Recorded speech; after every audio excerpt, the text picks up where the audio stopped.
क्या एक पत्नी अपने पति को किसी और के साथ देख सकती है? इसका जवाब है कभी नहीं। लेकिन इस स्टोरी में पति को हो जाता है अपनी ही पत्नी की छोटी बहन से प्यार।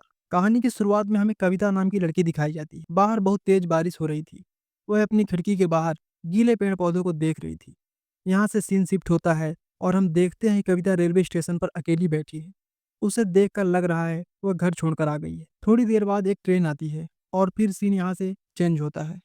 अब हम देखते हैं कविता यह सब वहीं खड़े होकर सोच रही थी। तभी उसकी एक सहेली उसे आवाज़ देती है।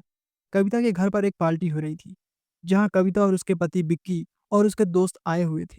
कविता को उसकी सहेली चटनी लाने के लिए बोलती है। कविता किचन की तरफ जाने लगती है। इधर बिक्की के दोस्त उसे ढूंढ रहे थे। बिक्की बाथरूम गया था। यह सुनकर बिक्की का एक दोस्त कहता है वह बाथरूम नहीं गया होगा, वह शायद कोई और जरूरी काम पूरा करने गया होगा। कविता उनकी यह बात सुन लेती है। असल में बिक्की का कैरेक्टर थोड़ा खराब है। वह हमेशा सुंदर लड़कियों की तरफ अट्रैक्ट होता है और उसके दोस्त भी यह सब कुछ जानते हैं। यह सब सुनकर कविता थोड़ी अपसेट थी। तब वह एक कमरे में जाती है, जहाँ एक बुजुर्ग आदमी टीवी पर पेड़ पौधों का वीडियो देख रहा था। कविता उन्हें प्रणाम करती है और जब वह बाथरूम की तरफ देखती है तो वहाँ वह बिक्की को एक लड़की के साथ देखती है। इससे कविता को और दुख होता है, लेकिन वह बिक्की को कुछ कहे बिना वहाँ से चली जाती है। कविता इसके बाद अपने दोस्तों को चटनी लाकर देती है। कविता की सहेलियां आपस में बात कर रही होती हैं। कविता की एक सहेली बोलती है कि सुंदर हो तो जिंदगी अपने आप इंस्टाग्राम बन जाती। सुबह उठो तो लाइक, लिपस्टिक लगाओ तो लाइक, कुछ ना करो तब भी उनके फॉलोअर्स बढ़ते ही रहते हैं। यह सब सुनकर कविता कहती है, तुम्हें लड़कियों की सुंदरता ही क्यों सबसे बड़ी क्वालिटी लगती है? तब उसकी एक सहेली कहती है, यह तो बिक्की बताएगा। इसके बाद वो बिक्की को आवाज देते हैं, अच्छा लड़कियों का सुंदर होना क्या जरूरी है? तुम बताओ। बिक्की तब अपने सामने बैठी एक लड़की के शरीर की तरफ देखता है। कविता यह सब नोटिस करती है। विक्की कहता है सुंदर ना भी हो तो भी कोई दिक्कत नहीं। इस पर कविता की सहेली आपस में कानाफूसी करने लगती है। कविता तब कहती है, रामनगर में स्मिता नाम की एक लड़की थी। वह लड़की अपने पति के साथ अपने मायके में रहती थी। सब लड़कियों की तरह उसे भी बचपन में कहा गया था कि शादी करके सेटल हो जाना ही जिंदगी का एकमात्र मकसद होता है। उसकी दुनिया बहुत छोटी थी। एक छोटा सा सपना था। बचपन से वह पेड़ पौधों के बीच बड़ी हुई थी, शायद इसलिए वह दुनियादारी के बारे में ज्यादा नहीं जानती थी। उसके लिए सिर्फ उसका पति, घर संसार और उसके पेड़ पौधे ही सब कुछ थे। उसे पेड़ लगाने का बहुत शौक था। यहाँ कविता यह कहानी सुनाना शुरू करती है। यह कहानी कविता की ही कहानी थी, मगर वह इसमें अपना नाम स्मिता बताती है। कहानी फ्लैशबैक में जाती है। हम स्मिता को उसके घर के माली के साथ पेड़ लगाते हुए देखते हैं। स्मिता को गार्डनिंग का बहुत शौक था। यह माली स्मिता के घर में बहुत सालों से काम कर रहा है। तभी स्मिता के पति पंकज ऑफिस जाने लगते हैं। स्मिता तब भागकर पंकज को टिफिन देने जाती है। इसके बाद पंकज ऑफिस चला जाता है। स्मिता पंकज को लेकर अपने मायके रामनगर में ही रहती है। उसके पिताजी नहीं है। इसके बाद हम रतन नाम के एक पुलिस ऑफिसर को देखते हैं। वह नल की लाइन से बाल्टी भरकर पानी लेकर आता है। रतन घर आकर अपने पिताजी से कहता है, घर में एक मोटर लगवा लो। रतन के पिताजी कहते हैं, बड़े पुलिस ऑफिसर बनने के बाद खुद एक मोटर लगवा लेना। रतन रामनगर का ही एक पुलिस ऑफिसर था। स्मिता खाना बना रही थी, तभी उसकी मौसी फोन करके बताती है कि स्मिता की बहन शालिनी की रामनगर में नौकरी लग गई है। इसलिए वह पूछती है, क्या शालिनी तुम्हारे घर पर रह सकती है? स्मिता यह सुनकर बहुत खुश होती है और कहती है, जरूर, शालिनी यहाँ पर रह सकती है। स्मिता इसके बाद शालिनी के लिए कमरा तैयार करने चली जाती है। रतन ऑफिस जाने से पहले लोकल गैंगस्टर गज्जू से मिलता है। उस गैंगस्टर का ऑफिस स्मिता के घर के पास ही था। रतन अपनी बाइक सामने पार्क करता है, जिसकी वजह से माली का एक पौधा कुचल जाता है। माली तब उस पौधे को ठीक करता है। रतन गज्जू के पास जाकर बैठता है तो गज्जू उसे अपराजिता के फूल की चाय पीने को देता है। पास ही गज्जू का बेटा मोटू भी बैठा था। रतन गज्जू से पूछता है, आपका माल पहुंच गया है। तब गज्जू अपने बेटे को हेडफोन पहनने को बोलता है। मोटू तो अपने कान में हेडफोन लगा लेता है, लेकिन वह हेडफोन को डिस्कनेक्ट कर देता है, जिसकी वजह से वह अपने पिता और रतन की सारी बातें सुन पाता है। और यह बात गज्जू या रतन कोई नहीं समझ पाता। रतन कहता है, माल तो पहुंच गया, लेकिन बॉडी का क्या हुआ? गज्जू कहता है, उसे भी मिट्टी के साथ मिला दूंगा। गज्जू एक बड़ा गैंगस्टर था। रतन ने गज्जू के साथ कई काम किया था, जिसके बदले गज्जू रतन को एक एनवलप देता है। एनवलप के अंदर काफी सारे पैसे थे। रतन मोटू को एक पुलिस ऑफिसर का बैच देता है और कहता है, तुमने पुलिस का बैच मांगा था ना, यह लो, यह तुम्हारे लिए है। रतन फिर जाने लगता है। तब गज्जू मोटू से कहता है, पुलिस की नौकरी करने से अच्छा है पुलिस को अपना नौकर बनाकर रखना। रतन के चले जाने के बाद गज्जू कहता है, ऐसे करप्ट लोग अच्छा पैसा मिले तो अपने बाप को भी बेच सकते हैं। रात के समय हम देखते हैं कि पंकज एक बार में बैठकर जुआ खेल रहा था। तब एक आदमी उसे बुलाकर गज्जू के पास ले जाता है। पंकज पर गजेंद्र का 27 लाख का कर्ज था। गज्जू यह पैसा चुकाने को बोलता है, लेकिन पंकज के पास इतना पैसा नहीं था। वह कहता है मैं चुका दूंगा। गज्जू पूछता है कैसे चुकाओगे? पंकज कहता है मुरादाबाद में मेरा एक घर है, आप तो जानते ही हो। गज्जू कहता है घर मुरादाबाद में है, लेकिन हम तो यहाँ हैं। क्या मैं अब मुरादाबाद शिफ्ट हो जाऊं? घर बेचे बिना पैसे कहाँ से आएगा? एक काम करो, वह घर मुझे बेच दो, बहुत पैसा दूंगा। तभी गज्जू को कोई कॉल करता है और कहता है साहब ने पूछा है, साल गुजर गया, अब मुरादाबाद का फ्लैट खाली करना होगा। गज्जू बात करते करते इशारे से पंकज को वहां से चले जाने को बोलता है। घर पर स्मिता खर्चों का हिसाब कर रही थी। तभी पंकज बहुत ज्यादा शराब पीकर घर आता है। पंकज घर आते ही शराब लेकर बैठ जाता है। स्मिता उसे खाना लेकर देती है। वह कहती है घर के दरवाजे की जाली ठीक करवानी होगी। पंकज कहता है सिर्फ जाली क्यों, पूरा घर ही ठीक करवा लो। लेकिन इतना पैसा देगा कौन? तुम्हारा बाप, और वह कैसे देगा? वह तो मर चुका है। स्मिता कहती है उन्हीं के दान से तो इतना दिन चल रहा था। कम से कम ऐसे मुश्किल समय के लिए पैसा जमा करना चाहिए था आपको। पंकज कहता है तुम किस मुश्किल समय का इंतजार कर रही हो? मैं तुम्हें कह रहा हूँ ना, मुरादाबाद वाला घर बेच दो। लेकिन तुम इसमें से किसी भी तरह से राजी नहीं हो रही हो। स्मिता बोलती है पिताजी ने जो पैसा दिया तुमने सब खर्च कर दिया। आप चाहते हो कि एक घर भी बचा है उसे भी बेच दूं। वह मेरे पिताजी की आखिरी याद है। पंकज कहता है उस घर को तो तुम्हारे पिताजी के नाम का म्यूजियम बनवा दूं। टिकट के पैसों से घर चलाएंगे। अब स्मिता पंकज के ऐसे फालतू बात को इग्नोर करती रहती है। पंकज को बहुत पैसों की जरूरत थी, इसलिए वह स्मिता का मुरादाबाद वाला घर बेचना चाहता था। लेकिन स्मिता इसमें किसी भी तरह से राजी नहीं होती, जिसकी वजह से पंकज बहुत गुस्सा हो जाता है। वह अपने कमरे में घुसता है और कमरे को अलग तरह से सजा हुआ देखकर कहता है ये सब क्या है?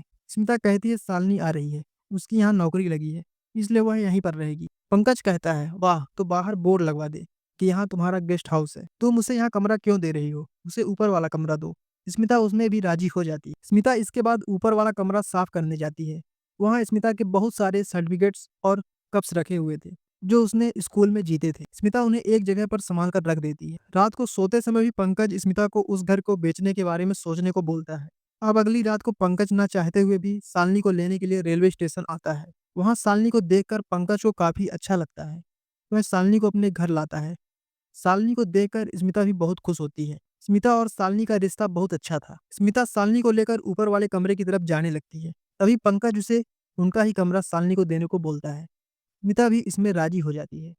रात को स्मिता शालिनी को खाना देती है। उसने शालिनी की पसंदीदा कटहल की सब्जी बनाई थी और पंकज तो बस शालिनी की तरफ ही देखे जा रहा था। खाना खत्म होने के बाद स्मिता उन दोनों को गुलाब जामुन देती है, लेकिन शालिनी गुलाब जामुन नहीं खाती। पंकज उसे रिक्वेस्ट करता है तो वह गुलाब जामुन से एक बाइट लेती है और उसे वहीं पर रख देती है। बाद में पंकज उसका वही गुलाब जामुन खा लेता है। इसके बाद स्मिता और शालिनी एक साथ बैठकर बहुत सारी बातें करते हैं। अगले दिन शालिनी ऑफिस से लौटते समय कोई रिक्शा नहीं ढूंढ पा रही थी। वहीं पर रतन चाय पी रहा था। वह शालिनी को देखता है।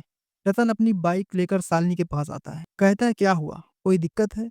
शालिनी कहती है मुझे कोई रिक्शा नहीं मिल रहा। रतन कहता है मैंने आपको पहले यहाँ कभी नहीं देखा। शालिनी तब कहती है मैं कल ही यहाँ पर आई हूँ। रतन शालिनी को लिफ्ट देने का बात करता है तो शालिनी कहती है आपके पास और कोई काम नहीं है क्या? रतन कहता है शहर की सुंदरता को बनाए रखना ही मेरी ड्यूटी है।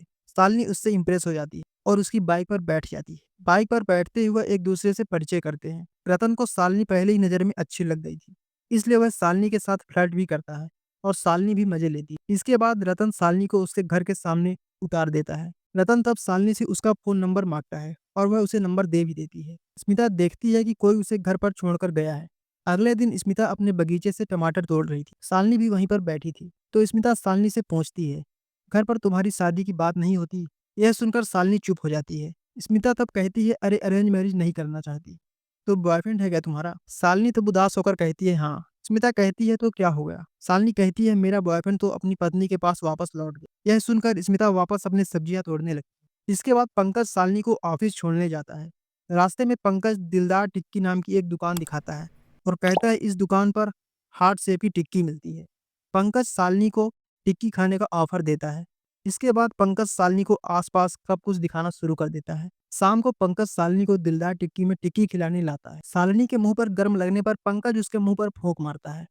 इसके बाद पंकज शालिनी के साथ ही बाहर काफी समय बिताता है। इधर रतन भी रोजाना शालिनी को ऑफिस ड्रॉप कर देता था और रतन भी उसके साथ काफी समय बिताने लगा था। असल में शालिनी भी कोई कम नहीं थी। वह एक साथ पंकज और रतन दोनों को चरा रही थी। रतन शालिनी को कैफे लेकर जाता है और शालिनी से प्यार करने लगता है।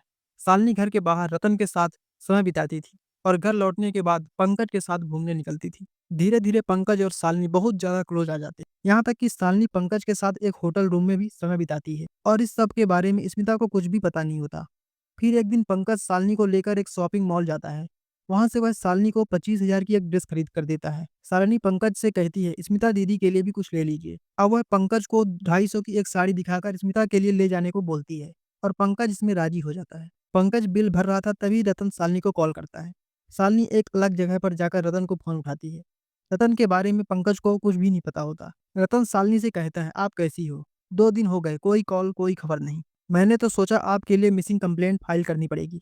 शालिनी कहती है अरे नहीं नहीं, मैं ठीक हूँ, आप कैसे हो। रतन कहता है मैं भी ठीक हूँ, पर आपको बहुत मिस कर रहा हूँ। आपने कहा था आपको पूरी और सब्जी पसंद है, इसलिए माँ आपके लिए रविवार को यह सब बनाएगी। अब वह आपसे मिलना जो चाहती है। शालिनी कहती है ठीक है, लेकिन अभी मैं थोड़ी बिजी हूँ, बाद में बात करूंगी। इसके बाद हम देखते हैं कि स्मिता बाहर से बाजार करके अपने घर लौटकर आती है। वह घर लौटकर शालिनी के कमरे से आवाज सुनती है। स्मिता आवाज के पीछे जाती है और पंकज और शालिनी को काफी करीब आते हुए देख लेती है। यह देखकर तो स्मिता के पैरों के नीचे से जमीन निकल जाती है। दुखी होकर वह बाहर निकल जाती है। स्मिता को वह दोनों नहीं देख पाते। वह बाहर आकर एक पेड़ को गले लगाकर रोने लगती है। स्मिता इस बारे में पंकज को कुछ भी नहीं कहती, वह बस एकदम चुपचाप हो जाती है।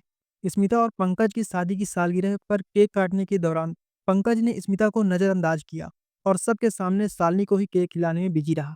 स्मिता चुपचाप सब देखती रही, जिसे उसकी एक सहेली ने नोटिस किया। बाद में सहेली ने रसोई में आकर स्मिता से शालिनी की बिहेवियर पर शक जाहिर किया, लेकिन स्मिता उसमें भी चुप्पी साधे रही, क्योंकि वह पहले ही सब कुछ जान चुकी थी। दुखी होकर स्मिता बगीचे में पेड़ पौधों के पास बैठकर रोने लगती है। रात को शालिनी ने शादी के दबाव पर अपनी माँ का फोन काट दिया और अपनी एक खुली तस्वीर पंकज को भेज दी। पंकज छिपकर शालिनी के कमरे की ओर गया, जिसे स्मिता ने देख लिया। स्मिता ने पीछे से आवाज देकर पूछा कुछ चाहिए आपको। पंकज ने बहाना बनाया कि वह पानी लेने आया था। शालिनी ने यह देखकर कि स्मिता जग गई है, वह दरवाजा बंद कर लेती है और पंकज को भी वापस लौटना पड़ा। बगल में सोए पंकज से स्मिता ने शालिनी को ऑफिस के पास एक खाली कमरे में शिफ्ट करने की बात कही। पंकज ने बेफिक्री से कहा तुम्हारी बहन है, तुम जो मर्जी करो। यह सुनकर स्मिता को काफी बुरा लगा। अगले दिन शालिनी ने स्मिता को एक पीली साड़ी दी, जिसको स्मिता ने शालिनी के अवैध संबंध के कारण अनदेखा कर दिया था। तभी पंकज को गज्जू का फोन आता है। वह बात करने ऊपर चला गया। अब प्रेजेंट में स्मिता मतलब कि कविता ने बताया कि गज्जू ने मुरादाबाद का घर खरीदने और कर्जा माफ करने का लालच दिया था, जिस पर वह शुरू में ही राजी हो गई थी। वापस फ्लैशबैक में जब पंकज ने यह बात बताई तो स्मिता ने मना कर दिया। गुस्सा होकर पंकज वहां से चला गया। शालिनी ने आकर स्मिता को मानने को कहा, पर स्मिता ने नजरअंदाज कर दिया। पंकज ने घर पर शराब पी और नशे में गज्जू से मिलने निकल गया, जो माली ने देख लिया। अगले दिन माली ने स्मिता से कहा कि कैसे उसके पिता ने जमीन बचाई थी और पेड़ पौधे ही वफादार होते हैं। उसने स्मिता को चेतावनी दी कि उसके अपने ही लोग उसकी मुसीबत का कारण बनने वाले हैं और प्रकृति का तो यही नियम है, या तो खुद खाओ या दूसरों का खाना बन जाओ। स्मिता ने पंकज को खाना दिया। पंकज ने बताया वह बरेली जा रहा है और शाम 6:30 बजे तक में माथुर के लोग पैसा लेने आएंगे। उसने स्मिता को उन्हें रिसीव करने को कहा। स्मिता ने उसे कुछ नहीं कहा और शालिनी के लिए टिफिन बनाया। शालिनी भी ऑफिस चली गई। घर की नौकरानी को बेटी के पास होने पर स्मिता ने उसे खुश होकर पैसे दिए। बाद में ऑफिस से लौटी शालिनी ने पेट दर्द की शिकायत की और कमरे में जाकर पंकज को फोन किया, लेकिन उसका फोन बंद था। स्मिता शालिनी को दूध और केला देती है और अपनी सहेली की बेटी की बर्थडे पार्टी में जा रही थी। वह शालिनी को भी अपने साथ चलने को बोलती है, लेकिन शालिनी कहती है मैं तो बीमार हूँ, मैं कैसे जाऊंगी। स्मिता कहती है मैंने दाल बनाई है और सब्जी काटना बाकी है। शालिनी कहती है मैं हूं ना, मैं सब कर लूंगी। स्मिता तब कहती है ठीक है, मैं आकर सब्जी बना दूंगी। स्मिता शालिनी से कहती है 6:30 बजे पंकज का एक आदमी आएगा। शालिनी कहती है मैं और कहाँ जाऊंगी, तुम जाओ एंजॉय करो। इसके बाद स्मिता निकल जाती है। स्मिता घर से निकलती है तो पंकज उसे कॉल करता है और पूछता है तुम कहाँ हो। स्मिता झूठ बोलती है और कहती है मैं तो घर पर ही हूँ। इसके बाद स्मिता बर्थडे पार्टी में पहुंच जाती है। फिर हम रतन को देखते हैं। रतन अपने सीनियर ऑफिसर के साथ बैठकर बात कर रहा था। ऑफिसर की बहन की शादी थी, इसलिए वह रतन को इनवाइट करता है। वह शादी के बारे में बात कर ही रहे थे, उसी समय सीनियर ऑफिसर के फोन पर एक कॉल आता है। एक ही घर में एक साथ 2 मर्डर हुए हैं। ऑफिसर रतन को साथ लेकर तुरंत क्राइम स्पॉट पर पहुंच जाता है। यहाँ हम देखते हैं कि पंकज और शालिनी की बॉडी पड़ी हुई है। स्मिता तब घर पर नहीं होती है। कौन या किसने घर के अंदर घुसकर दोनों को मार दिया, यही तो सवाल है। पुलिस सबसे पहले डेड बॉडीज को पोस्टमार्टम के लिए भेज देती है। इसके बाद पूरे घर को अच्छे से सर्च करती है। पहली नज़र में पुलिस को लगता है कोई शायद चोरी करने आया था और उसने उन दोनों को मार दिया। रतन स्मिता को एक एफआईआर की कॉपी पर साइन करवाता है। इसके बाद वह थाने लौट जाता है। थाने में बैठकर रतन एविडेंस के तौर पर लाए हुए शालिनी के कानों के झुमकों को ध्यान से देख रहा होता है। सीनियर ऑफिसर यह बात को नोटिस करता है। ऑफिसर पूछता है, क्या तुम लड़की को जानते हो? रतन कहता है, अभी जानना शुरू ही किया था, जानने से पहले ही खत्म हो गई। ऑफिसर पूरे केस की जिम्मेदारी रतन को देकर छुट्टी पर चला जाता है, क्योंकि उसकी बहन की शादी थी। रतन ऑफिसर को साफ साफ कह देता है वह केस संभाल लेगा। इसके बाद रतन अपने तरीके से इन्वेस्टिगेशन शुरू करता है। सबसे पहले वह गज्जू के पास आता है। रतन गज्जू से पूछता है कि गीता कॉलोनी के डबल मर्डर की बात तो सुनी ही होगी। गज्जू कहता है, मुझे क्यों बता रहे हो ये सब? रतन कहता है, नहीं ऐसे ही कह रहा हूँ, तुम्हारे लिए चिंता जो हो रही है। अकेले अकेले इतने डबल मर्डर हुए, ऊपर से सीनियर का प्रेशर आ रहा है। तुम्हारा पंकज पर 27 लाख का कर्ज था, इसलिए मुझे चिंता हो रही है कि इन्वेस्टिगेशन शुरू हुई तो शक की सुई कहीं तुम्हारी तरफ ना चली जाए। गज्जू पूछता है, और मेरी तरफ शक करेगा कौन? गज्जू बताता है, उसे पंकज के पैसों की कोई टेंशन नहीं। पंकज ने कहा था कि वह समय पर पैसे लौटा देगा। सिर्फ यही नहीं, पंकज ने गज्जू से स्मिता को खत्म करने के लिए बोला था। पंकज के कहने पर गज्जू के लोग स्मिता को मारने गए थे, लेकिन गलती से शालिनी को मार डाला। रतन हैरान होकर पूछता है, तो पंकज को किसने मारा? गज्जू कहता है, वह मैं कैसे जानूं, अब तो मैं ही खुद चिंता में पड़ गया हूँ। पंकज मर गया, अब मेरा पैसा कौन लौटाएगा? इसके बाद गज्जू कहता है, एक काम करो, तुम किसी तरह मुझे स्मिता के मुरादाबाद वाले घर के कागजात मैनेज करवा दो, बदले में मैं तुम्हें 30 लाख रुपए दूंगा। रतन अब पंकज और शालिनी के मर्डर केस को ऑफिशियली क्लोज करवा देने की कोशिश शुरू करता है, ताकि वह केस को पर्सनली हैंडल करके स्मिता से जमीन के कागजात ले सके। इसके बाद वह पूनम के घर जाता है। रतन पूनम से पूछता है कि बर्थडे पार्टी की कोई तस्वीर है क्या? पूनम बताती है, यह तस्वीर अभी फोटोग्राफर के पास ही है। रतन पूनम से कहता है, जैसी तस्वीर मिलती है मुझे सेंड करना। रतन स्मिता से मिलता है। वह स्मिता से पूछता है, आपके पति पर 27 हजार का कर्ज है, हो सकता है कि और भी ज्यादा हो, जो मुझे नहीं पता। इतना पैसा आप चुकाओगे कैसे? ऊपर से कोर्ट कचहरी का झंझट तो है ही, इतना सब कुछ आप संभालोगे कैसे? मैं तो कहता हूँ कि आप अपना मुरादाबाद वाला घर बेच दीजिए। स्मिता कहती है, मैं घर बेचना नहीं चाहती। रतन और समझाने की कोशिश करता है, लेकिन स्मिता ध्यान नहीं देती।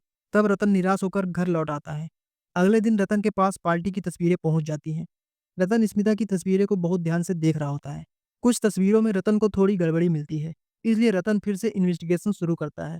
उस दिन पार्टी में जो लोग मौजूद थे, उनमें से कुछ लोगों से मिलकर इंफॉर्मेशन निकालने की कोशिश करता है। इसके बाद वह सीधा स्मिता के घर चला जाता है। स्मिता दरवाजा खोलती है तो रतन कहता है, आप जैसी चालाक और बहरूपी इंसान मैंने अपनी जिंदगी में बहुत कम देखे हैं। आपकी चालाकी की कहानी अब मैं आपको सुनाऊंगा। रतन के हिसाब से मर्डर की पिछली रात स्मिता ने पंकज और शालिनी दोनों के फोन से एक दूसरे के नंबर को ब्लॉक कर दिया था, ताकि कोई किसी से कांटेक्ट ही न कर पाए। अगली सुबह स्मिता शालिनी के लिए अलग से खाना बनाती है और उसमें कुछ मिला देती है। इसके बाद वह खाना शालिनी के टिफिन में भर देती है। शालिनी की पोस्टमार्टम रिपोर्ट में उसके खाने में अब नॉर्मल चीजें पाई गई थी। स्मिता ने जानबूझकर खाने में ऐसी चीज मिलाई जिससे खाने के बाद शालिनी को फूड पॉइजनिंग हो और वह ऑफिस से जल्दी आ जाए। स्मिता का प्लान काम कर गया था। शालिनी जल्दी घर लौट आती है और बार बार बाथरूम में जाने लगती है। शालिनी को घर पर छोड़कर स्मिता पार्टी में चली जाती है। थोड़ी देर पार्टी में रहने के बाद स्मिता कुछ समय के लिए घर आती है। घर में घुसकर वह देखती है कि शालिनी की खून से सनी हुई लाश पड़ी है। ठीक उसी वक्त पंकज भी घर आता है। पंकज के घर पहुंचने से 1 घंटा पहले शालिनी की मौत हुई थी, क्योंकि पोस्टमार्टम रिपोर्ट के हिसाब से पंकज और शालिनी की मौत के बीच 1 घंटे का अंतर पाया गया और पंकज की मौत सिर्फ चाकू या फिर कोई धारदार हथियार से नहीं हुई थी। पोस्टमार्टम रिपोर्ट के हिसाब से मरने से पहले पंकज को दिल का दौरा पड़ा था। दिल का दौरा पड़ने के बाद किसी ने उसे धारदार हथियार से मारा था, लेकिन रतन अभी तक ढूंढ नहीं पाया कि यह काम किसने किया। मगर रतन के इन्वेस्टिगेशन के हिसाब से स्मिता ने दोनों के फोन नंबर से फिर से दोनों को अनब्लॉक कर दिया था। इसके बाद फोन से अपने फिंगरप्रिंट मिटाकर वापस पार्टी में लौट गई थी। यह सब स्मिता को बताने के बाद रतन फिर कहता है, तुम्हारी बुद्धि की तो तारीफ करनी पड़ेगी। आप पार्टी से कब बाहर निकली, कब वापस आई, किसी को पता नहीं चला। लेकिन आपकी बदकिस्मती की मेरे पास कुछ तस्वीरें आ गई हैं। उस पार्टी में आपको 2 अलग-अलग साड़ियों में देखा गया। साड़ी का रंग एक ही था, लेकिन बॉर्डर अलग-अलग। यहाँ से फ्लैशबैक देखते हैं कि उस रात स्मिता की साड़ी पर खून लग गया था, इसलिए वह उसे धो देती है और उसी रंग की दूसरी साड़ी पहनकर वापस पार्टी में चली गई। प्रेजेंट में रतन कहता है, केस कोर्ट में जाएगा तो आप शायद कहेंगे कि तस्वीरों में साफ-साफ कुछ नहीं दिख रहा। लेकिन यहाँ भी आप फंस जाएंगी, क्योंकि आप अपना फोन साथ लेकर घूमती रही। आप कब किस टावर के नेटवर्क में थी, सब कुछ रिकॉर्ड में है। आपको जेल जाने से अब कोई नहीं रोक सकता। जेल जाकर आप जेल के बगीचे में आराम से प्लांटेशन कर सकते। वैसे भी आपको गार्डनिंग बहुत पसंद है। और एक साथ कजिन और हस्बैंड को कत्ल करने की सजा क्या हो सकती है, वह तो मैं नहीं बताऊंगा। मगर आपके पास एक मौका है। आप मुरादाबाद वाला घर मेरे नाम लिख दीजिए, मैं पर्सनली इस केस को क्लोज कर दूंगा। मैं आपकी सारी डिटेल्स इन्फॉर्मेशन आपके फ़ोन पर भेज दूंगा। पर याद रखना, आपके पास सिर्फ 4 दिन का समय है। इसके बाद रतन स्मिता को धमकी देकर कहता है, किसी भी तरह की चालाकी करने की कोशिश की तो सीधा जेल जाओगी। स्मिता चिंता में पड़ जाती है। खुद को बचाने के लिए आखिरकार वह रतन के नाम जमीन के कागजात तैयार करवाना शुरू कर देती है। जब स्मिता कोर्ट जाती है, रतन भी उसका पीछा करता है। सारे कागजात तैयार होने के बाद घर रतन के हाथ में देने से पहले स्मिता उस घर के सभी नौकरों को छुट्टी में दे देती है। घर में अब स्मिता और माली के अलावा कोई नहीं होता। इसके बाद कागजात सौंपने का दिन आता है। रतन गज्जू से पैसे लेकर स्मिता के घर चला जाता है। स्मिता रतन को चाय पीने के लिए बोलती है। रतन कहता है, मुझे क्या गधा समझा है, चाय में जरूर कुछ मिलाया होगा। स्मिता कोई जवाब नहीं देती। रतन घर के कागजात मांगता है। स्मिता उंगली के इशारों से कागजात दिखा देती है। रतन कागजात हाथ में लेकर सारे पेज पढ़कर देखता है। रतन कागजात हाथ में लेकर सारे पेज पढ़कर देखता है। पेज पलटते समय कई बार अपने मुंह पर हाथ लगा देता है। कागजात देखना खत्म करके रतन स्मिता से कहता है, सब ठीक है, और आपके साथ डील खत्म होने से पहले आप मेरा कंफ्यूजन दूर कर दीजिए। आप कैसे जान गई कि पंकज गज्जू के साथ मिलकर आपको मारने का प्लान बना रहा था, और आपने पंकज को कैसे मारा? इन दोनों सवालों के जवाब मिलते ही मेरा केस सॉल्व हो जाएगा। स्मिता कोई जवाब नहीं देती। इससे पहले ही रतन अजीब हरकतें करने लगता है और अचानक उसका पूरा शरीर पैरालाइज हो जाता है। दरअसल रतन के आने से पहले स्मिता ने घर के कागजात पर जहरीले पत्तों का पेस्ट लगा दिया था। इसी कारण स्मिता ने कागजात को हाथ से छूने के बजाय उंगली से इशारे करके दिखाया, और जब रतन पेज पलटते समय अपने मुंह पर हाथ लगाया तो वह जहर रतन के मुंह में चला गया। सब कुछ इतने परफेक्ट तरीके से प्लान किया गया था कि रतन को कुछ पता ही नहीं चला। हालांकि रतन पैरालाइज होने के बाद भी उसका दिमाग ठीक से काम कर रहा था। वह सब कुछ समझ पा रहा था, लेकिन कुछ बोल नहीं पा रहा था। स्मिता रतन के हाथ से घर के कागजात लेकर उन्हें जला देती है। इसके बाद माली पैरालाइज रतन को एक बोरी में भरकर नदी में फेंक देता है। जाने से पहले वह स्मिता से विदा लेता है और कहता है, समय हुआ तो फिर से मुलाकात होगी। सारा काम खत्म होने के बाद स्मिता वह घर छोड़कर शहर चली जाती है। अपने नए पते पर नई पहचान के साथ खुद को बदल लेती है, और उसका अब नया नाम है कविता। प्रेजेंट में वही कविता जो कहानी बता रही थी। उसके दोस्त जानना चाहते हैं कि पंकज कैसे मरा। स्मिता बताती है कि जब पंकज को हार्ट अटैक आया, वह खुद दवाई लेने की कोशिश कर रहा था, लेकिन स्मिता ने पंकज की दवाई हटा दी। इसके बाद धारदार चाकू से उसे मार डाला। स्मिता के दोस्त और बहुत कुछ जानना चाहते थे। वह एक के बाद एक सवाल पूछते रहते हैं, लेकिन स्मिता उनके सवालों को नजरअंदाज करती हुई वहां से चली जाती है। बाहर निकलते समय स्मिता रतन के उस सीनियर ऑफिसर को देखती है। स्मिता किसी तरह नजर बचाकर चली जाती है। उसके घर पहुंचने से थोड़ी देर बाद माली स्मिता से मिलने आता है। माली स्मिता के हाथ में एक छोटा पौधा देकर कहता है, समय बदल गया है, इसलिए सोचा कि मिलकर आऊं। माली को देखकर स्मिता खुशी से रो पड़ती है। फिर कुछ महीनों बाद का सीन दिखाया जाता है। हमें दिखाया जाता है कि रतन अभी भी जिंदा है, लेकिन उसकी हालत अभी भी ठीक नहीं है। वह सब कुछ समझ पाता है, लेकिन कुछ बोल नहीं सकता। उसका हॉस्पिटल में ट्रीटमेंट चलता है। उसके इलाज का इंतजाम सीनियर ऑफिसर ने किया है। वह रतन से मिलने आता है। रतन उसे कुछ बताने की कोशिश करता है, पर ऑफिसर उसके इशारे समझ नहीं पाता। रतन लाख कोशिशों के बाद भी किसी को कुछ नहीं समझा पाता। ऐसे ही उसकी जिंदगी कटती रहती है। शायद एक दिन वह ठीक हो जाएगा, और उस दिन शायद स्मिता को वह बेनकाब कर पाएगा। कहानी यहीं पर खत्म हो जाती है। तो आपको यह वीडियो कैसा लगा, कमेंट करके जरूर बताएं। वीडियो पसंद आया तो वीडियो को लाइक और चैनल को सब्सक्राइब जरूर कर दें। धन्यवाद।